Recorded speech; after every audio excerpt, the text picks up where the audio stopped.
Welcome to Yacht Talk. We are in central London to meet Andrew of Fraser to discuss the state of the super yacht market. But I'm hearing that things are going really well at the moment.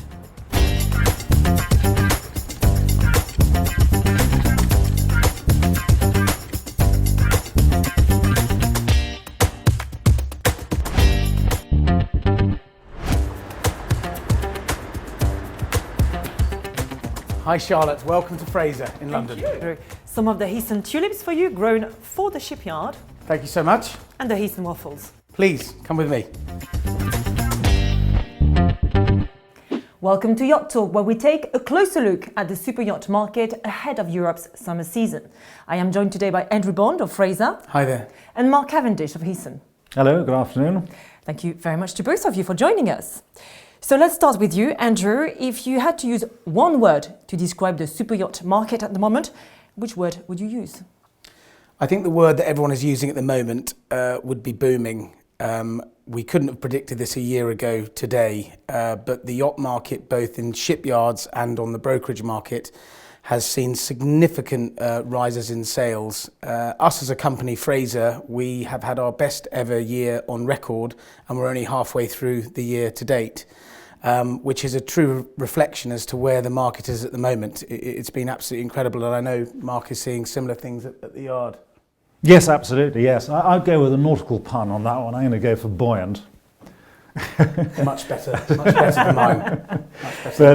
Yes, I mean, the market is very active at the moment, and I think we've all had it's been a strange year though, because last year, of course, it all came to a grinding halt in February, and then we all dashed for cover thinking that the world was coming to an end, and then suddenly in Q4 towards the end of the year we were hit by a wall of inquiries, and unfortunately a lot of contracts flowed from that.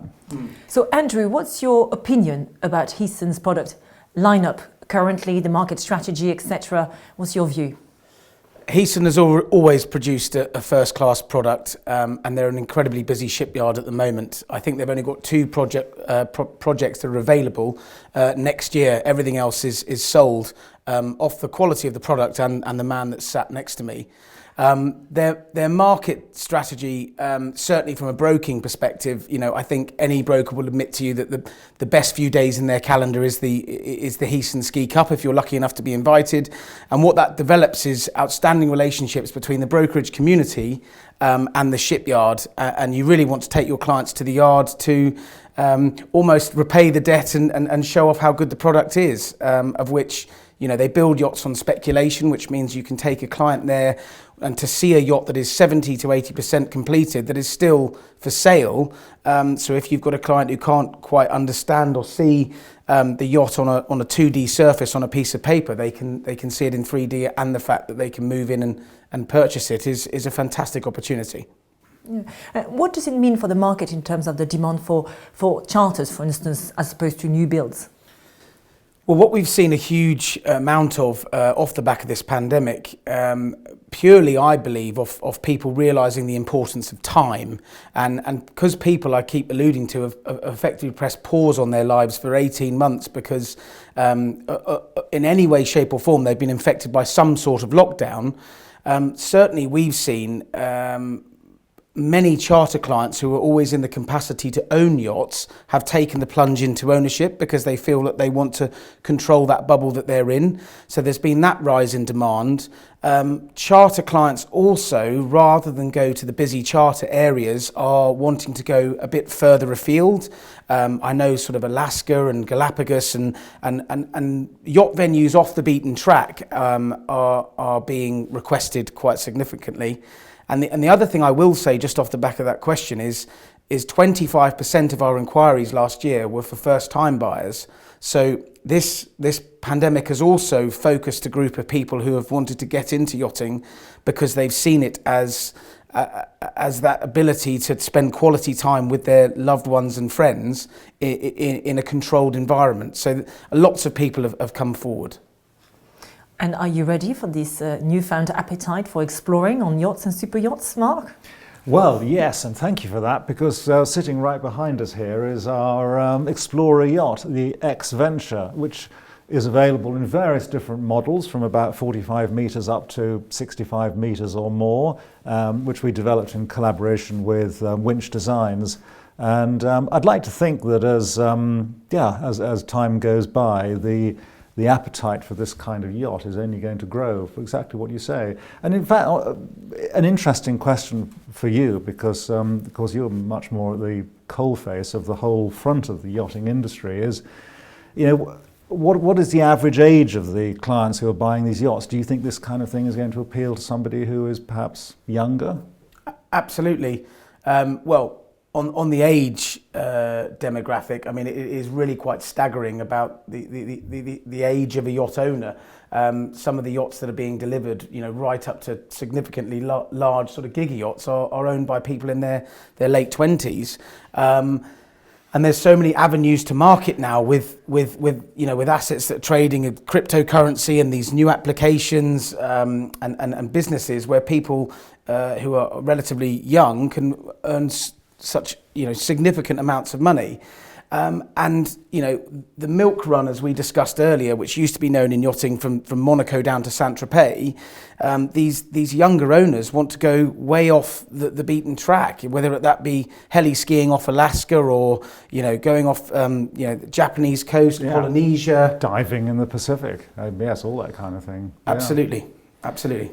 Gosh, where did we all go wrong? How old do you say? I know. No, but it's interesting for shipyards like ours, though, to understand that's a demographic shift, isn't it? That we need to take on board when we are designing and developing the next generation of yachts, because it is probably for a slightly different client base. Hold on to that thought, because I have a question for you that was sent to you by our previous guest on Yacht Talk, so just bear with us. So Andrew, my question is, Fraser and Heesen have enjoyed a very long and productive relationship together. What do you think the Fraser buyers would expect now from Heesen and its collaborating designers in the future?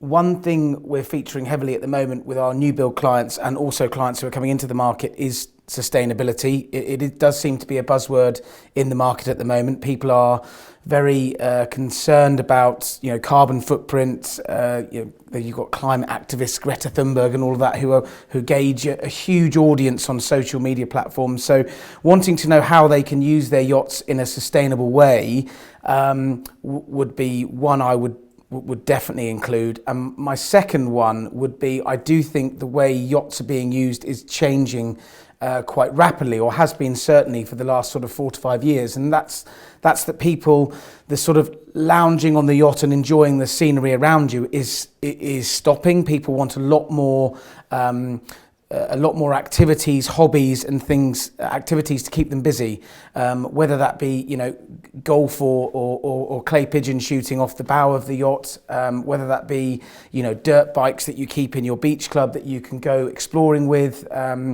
It really is keeping that client, both charter client and buyer, really engaged with their yacht, and they have that sort of armory of toys that they have at their exposure, I would say. Yeah.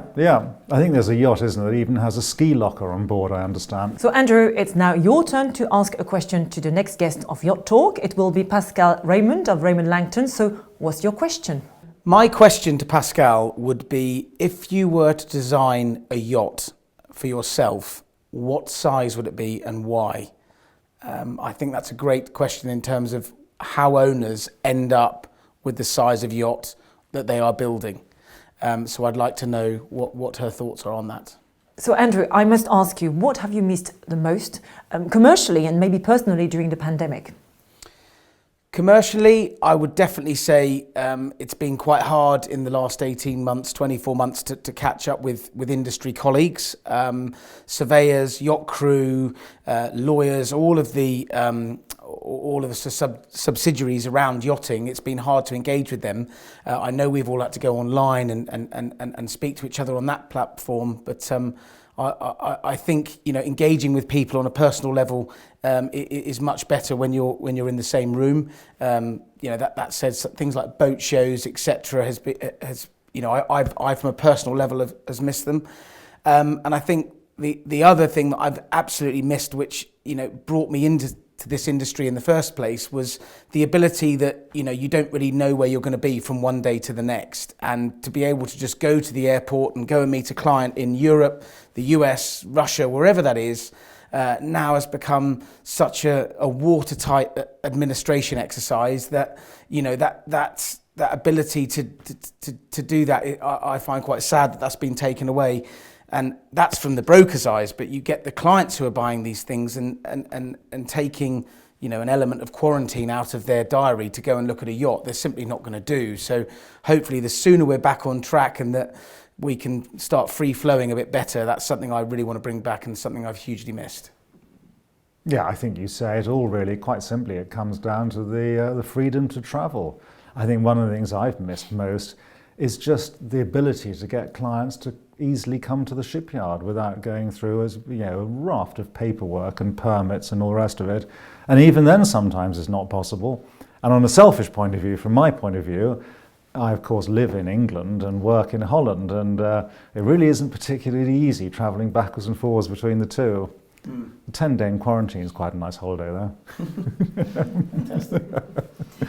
Well, gentlemen, thank you very much for your insights today. Charlotte, thank you so much.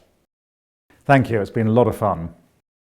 So that's it from us at Yacht Talk. Thank you for watching. Stay with us. Next episode is with Pascal Raymond of Raymond Langton. In the meantime, keep yachting.